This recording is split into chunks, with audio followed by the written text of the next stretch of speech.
Hello friends, आज की इस रेसिपी वीडियो में हम देखेंगे हम सबका फेवरेट, सारे बच्चों का फेवरेट, जिसे देखते के साथ ही मुंह में पानी आ जाए, वेज पिज्ज़ा। वो भी घर पे एकदम डोमिनोज और पिज़्ज़ा हट वाले स्टाइल में, क्योंकि इस वक्त सब लोग इसे ज़रूर मिस कर रहे होंगे। और इसमें ख़ास बात यह है कि इसका बेस भी हमने घर पर तैयार किया है, तो एकदम उन्हीं के स्टाइल में बहुत ही इजी प्रोसेस है। इसमें मैंने कोई भी ईस्ट यूज़ नहीं किया है और बिना ओवन के हम इसे कढ़ाई में बनाएंगे। तो मैं हूँ विशाखा और स्वागत करती हूँ आप सभी का देसी तड़का विद विशाखा में। तो पिज़्ज़ा की रेसिपी शुरू करते हैं, वो भी बिना ईस्ट और कढ़ाई में। तो इसे बनाने के लिए मैंने यहाँ 1 बोल मैदा ले लिया है। ये मैदा करीब 200 ग्राम होगा। तो इसमें से 2 पिज़्ज़ा हमारा बनकर तैयार हो जाएगा। ऐड करते हैं हम दही। यहाँ हम ईस्ट यूज़ नहीं कर रहे हैं, तो उसके जगह पे हम दही का यूज़ करेंगे। बेकिंग पाउडर डालेंगे 1 छोटी चम्मच और थोड़ा सा हम चीनी डालेंगे। स्वाद के अनुसार नमक डालेंगे। थोड़ा सा उसका डो हल्का हल्का मीठा होता है बेस। थोड़ा सा हम 1 टीस्पून के करीब रिफाइंड ऑयल ऐड कर दिए हैं।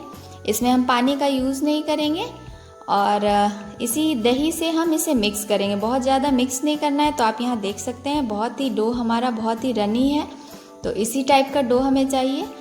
और इसे हम ढककर 10 से 15 मिनट, मिनिमम 10 मिनट तो हमें रखना ही है, थोड़ी देर के लिए रख देंगे। और उस टाइम पीरियड में हम तैयार कर लेते हैं अपने वेजीज।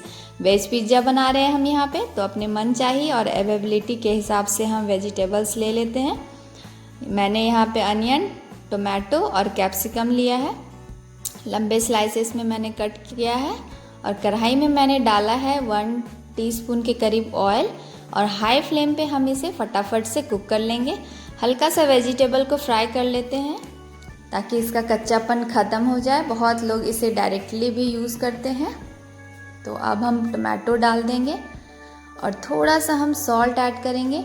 सॉल्ट हमारा पिज़्ज़ा सॉस में भी होगा और हमने डो के लिए तो सॉल्ट ऑलरेडी यूज़ किए हुए हैं। तो ये हमारा वेजिटेबल तुरंत ही 2 मिनट में फ्राई हो गया हाई फ्लेम पे। फ्लेम को ऑफ करने के बाद ऐड किया है मैंने यहाँ पे पिज़्ज़ा सीजनिंग। तो देख सकते हैं मैंने यहाँ ये यूज़ किया है। इससे बहुत ही फ्लेवर इन्हेंस होता है, इसलिए मैंने वेजिटेबल में यूज़ किया है। इसे मिक्स कर देंगे और जब तक ये ठंडा हो रहा है, तो ये हमारा डो भी तैयार हो चुका है।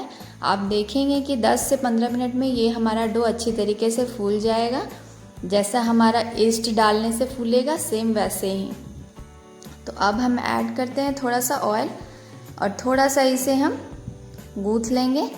जैसे जैसे हम इसे गूँथेंगे एक अच्छा सा सॉफ्ट डो तैयार होगा। ये हमारा बिल्कुल पिज़्ज़ा के लिए जैसा होता है, जिसे हम अपने हाथों की सहायता से ही राउंड शेप दे सकते हैं। बेलन का यूज़ हमें नहीं करना होगा। तो जिस तरीके से डोमिनोज में वो लोग करते हैं। अब हम एक ट्रे में, अगर आपके पास बेकिंग ट्रे है तो आप वो ले सकते हैं। मैंने यहाँ नॉर्मल प्लेट लिया है स्टील का।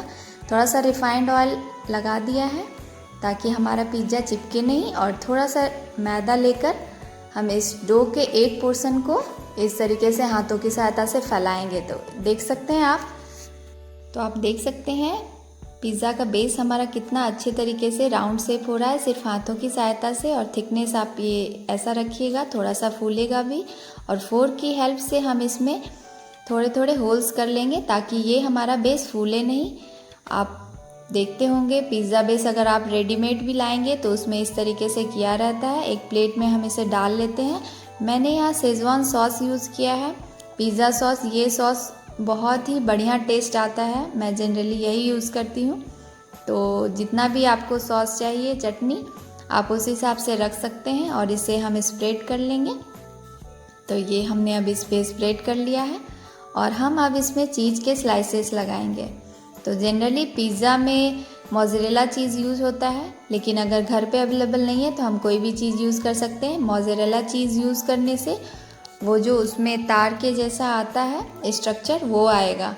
तो सारे वेजिटेबल्स को स्प्रेड करने के बाद हम एक और स्लाइस रख देंगे, थोड़ा सा और चीज़ी हो जाएगा। और स्प्रेड कर रहे हैं हम यहाँ पिज़्ज़ा सीजनिंग और चिली फ्लेक्स भी ऐड कर सकते हैं आप इसके ऊपर। मैंने यहाँ एक तवा लिया है और उसके ऊपर हम कढ़ाई रखेंगे।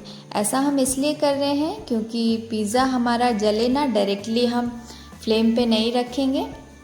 और इस तरीके से 10 मिनट गर्म होने के बाद एक जालीदार स्टैंड इसमें रख देंगे। अगर स्टैंड घर पे अवेलेबल नहीं है तो कोई भी कटोरी भी आप यूज़ कर सकते हैं। और इसमें हमने जो ये पिज़्ज़ा तैयार करके रखा था उसे डाल देंगे और ढककर हम इसे लो टू मीडियम फ्लेम पे 10 से 15 मिनट के लिए कुक करेंगे। अच्छी तरीके से ये हमारा फूल जाएगा और हमारा चीज़ भी मेल्ट हो जाएगा। तो 10 से 15 मिनट के बाद हम एक बार इसे चेक कर लेते हैं। तो ये हमारा पक चुका है, लेकिन नीचे से थोड़ा सा क्रस्ट नहीं आया है। तो अब हम तवे को हटाकर डायरेक्टली कढ़ाई को फ्लेम पे रखेंगे और फिर से 5 मिनट के लिए हम इसे कुक करेंगे। तो पिज़्ज़ा के नीचे हल्का हल्का रेड सा कलर अच्छा सा आ जाएगा। फ्लेम को हमने ऑफ कर दिया है और ये हमारा माउथ ड्रिलिंग एकदम टेम्पटिंग पिज़्ज़ा बनकर तैयार हुआ है। बहुत ही बढ़िया पिज़्ज़ा बनकर तैयार होता है, बहुत ही अच्छी तरीके से फूला भी है। वो भी हमने इसे बिना यीस्ट यूज किए बनाया है, वो भी कढ़ाई में बिना अवन के घर पे। तो इससे बढ़िया तो कुछ हो ही नहीं सकता है। अगर आपको ये रेसिपी पसंद आई हो तो प्लीज़ लाइक करें, फैमिली एंड फ्रेंड्स के साथ शेयर करें और मेरे साथ जुड़े रहने के लिए चैनल को सब्सक्राइब करना ना भूलें। Thanks for watching.